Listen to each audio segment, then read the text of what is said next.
ನಮಸ್ತೆ, good morning. ಇವತ್ತು walking ಹೋಗಲಿಲ್ಲ, ಇವತ್ತು ಲೇಟ್ ಆಯಿತು. ಪಾರ್ಕು ನಮ್ಮ ಮನೆ ಹತ್ರನೇ ಇದೆ. ಇಲ್ಲಿ ನೋಡಿ, ಅದು ಅರಳಿ ಮರ ಎಷ್ಟು ಎಲೆಗಳಿತ್ತು ಅಂತ ಅಂದರೆ, ಈಗೆಲ್ಲ ಉದ್ರ ಕಾಲ ಅಲ್ವಾ, ಒಂದು ಎಲೆನೂ ಇಲ್ಲ, ಎಷ್ಟೊಂದು ಉದ್ರೋಗಿದೆ. ಎಲ್ಲ ಉದ್ರಿ ಬರೀ ಕಡ್ಡಿಗಳು ಕಾಣಿಸ್ತಾ ಇದೆ. ಇನ್ನೊಂದು ಸ್ವಲ್ಪ ದಿನ ಆದರೆ ಫುಲ್ಲು ಹಸಿರಿಗೆ ಎಷ್ಟು ಚೆನ್ನಾಗಿ ಆಗಿಬಿಡುತ್ತೆ ಗೊತ್ತಾ. ಅದನ್ನು ಹಾಕ್ತೀನಿ ನಾನು ವಿಡಿಯೋ ನೋಡಿ.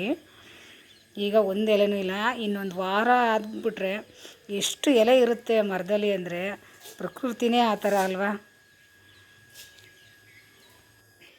ಹಾಯ್ ನಮಸ್ತೆ, ನಾನು ನಿಮ್ಮ ಆಶಾಪ್ರಕಾಶ್ ಮಾತಾಡ್ತಾ ಇದ್ದೀನಿ. ಇವತ್ತು ಬೆಳಗ್ಗೆ ತಿಂಡಿಗೆ ಗೀ ರೈಸ್ ಮಾಡಿದ್ದೀನಿ. ಹುಡುಗರೆಲ್ಲ ಸ್ಕೂಲ್ಗೆ ಹೋದರು. ಈಗ ನಾನು ರೆಡಿ ಆಗಿಬಿಟ್ಟು ಈಗ ರಾಘವೇಂದ್ರ ಮಠಕ್ಕೆ ಹೋಗ್ತಾ ಇದ್ದೀನಿ.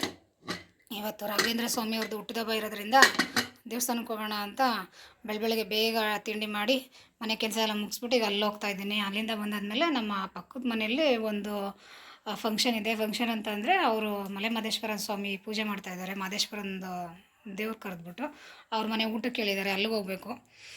ಮೊದಲು ಮಠಕ್ಕೆ ಹೋಗಿ ಅಲ್ಲಿ ಕೈ ಮುಗ್ಕೊಂಡು ಬಂದ್ಬಿಟ್ಟು ಆಮೇಲಿಂದ ನಮ್ಮ ಫ್ರೆಂಡ್ ಮನೆಗೆ ಹೋಗ್ತೀನಿ ಊಟಕ್ಕೆ. ಸಿಗೋಣ ಆಮೇಲೆ. ಓಕೆ, ಬಾಯ್.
ಕಾಡುವ ನಮ್ಮ ಮುದ್ದು ಮಾದಪ್ಪ ಮುಖಕ್ಕೆ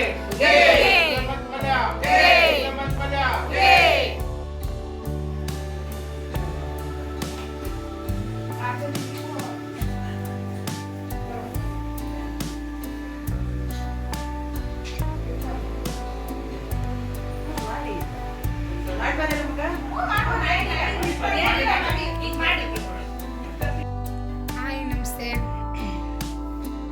ದೇವಸ್ಥಾನಕ್ಕೆ ಹೋಗಿದ್ದು ಬಂದೆ, ಮಠಕ್ಕೆ ಹೋಗಿದ್ದು ಬಂದೆ, ಮತ್ತು ಅಲ್ಲಿಂದ ಬಂದು ನಮ್ಮ ಫ್ರೆಂಡ್ ಊಟಕ್ಕೆ ಕರೆದಿದ್ರಲ್ಲ ಅಲ್ಲಿಗೆ ಹೋಗಿದ್ದು ಬಂದೆ. ಅಡುಗೆ ತುಂಬ ಚೆನ್ನಾಗಿತ್ತು, ಊಟ ಮಾಡ್ಕೊಂಡು ಬಂದ್ವಿ. ಏನು ಕಜ್ಜಾಯ ತುಪ್ಪ ಬಾಳೆಹಣ್ಣು ಮಹದೇಶ್ವರಂಗೆ ಅದೇ ತಾನೇ ಫಸ್ಟು ನೈವೇದ್ಯ ಇಡೋದು. ನಮಗೂ ಊಟ ಬಡಿಸ್ಬಿಟ್ಟು ನಮಗೂ ಕಜ್ಜಾಯ ಬಾಳೆಹಣ್ಣು ಊಟಕ್ಕೆ ಹಾಕಿದ್ರು, ಊಟ ಮಾಡಿದ್ವಿ, ತುಂಬ ಚೆನ್ನಾಗಿತ್ತು. ಆಮೇಲೆ ಮನೆಗೂ ಕಜ್ಜಾಯ ಕೊಟ್ಟಿದ್ದಾರೆ ಮನೆಗೆ ಹುಡುಗರಿಗೆ. ಊಟ ಮುಗಿಸ್ಕೊಂಡು ಬಂದ್ವಿ. ಊಟ ಎಲ್ಲ ಚೆನ್ನಾಗಿತ್ತು.